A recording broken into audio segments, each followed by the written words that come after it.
You want to know what made the biggest difference in my academic writing? Not better vocabulary, not complex sentences, not even better research. Headings. I know it sounds ridiculous, but hear me out. I used to write these dense walls of text that even I got lost in. Then I remember one time when my professor handed me back a paper with one comment in red. It said, "I have no idea where I am." That's when I learned that headings aren't just formatting. They're basically a map with checkpoints for your paper. Think about it. When you're reading a 20-page paper, do you read every word sequentially? Of course not. You're scanning, jumping around, looking for the relevant bits. Without good headings, your reader is basically stumbling in the dark. Here's what proper headings actually do. They reduce cognitive load. Your brain processes information in chunks. These headings create those chunks. They're basically like rest stops on a highway. Without them, you're asking your reader to drive from New York to LA without stopping. The hierarchy matters too. Your main heading is level 1. Use it only once. Level 2 divides major sections, while level 3 breaks those down even further.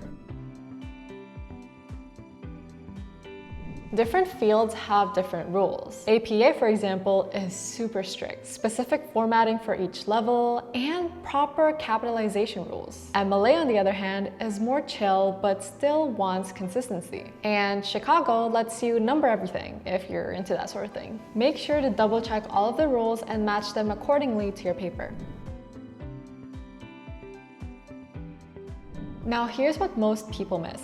Your headings should tell a story. Try reading just your headings in order. Do they make sense? Could someone hypothetically understand your argument from just the headings alone? If not, revise them. An example of a bad heading would be results. A better one would be survey results from 500 students. The best one would be Instagram use correlates with decreased sleep quality. Do you see the difference? The third one actually tells you something. Here are common mistakes that I see everywhere. First, being too vague. Introduction tells me nothing. Next, having too many headings. Not every paragraph needs a heading. Third, being too cute. This isn't BuzzFeed. Skip the puns. And lastly, the headings being inconsistent. If one heading is a question, then they all should be styled as questions. Here's my test. I print out my paper and highlight just the headings. Then I give it to someone who knows nothing about my topic. Can they follow the logic? Do they understand the flow? If they're confused, then my headings need work. The beautiful thing about good headings, they make writing easier too. When you have clear headings, you know exactly what each section needs to accomplish. No more rambling and no more wondering if you're off topic.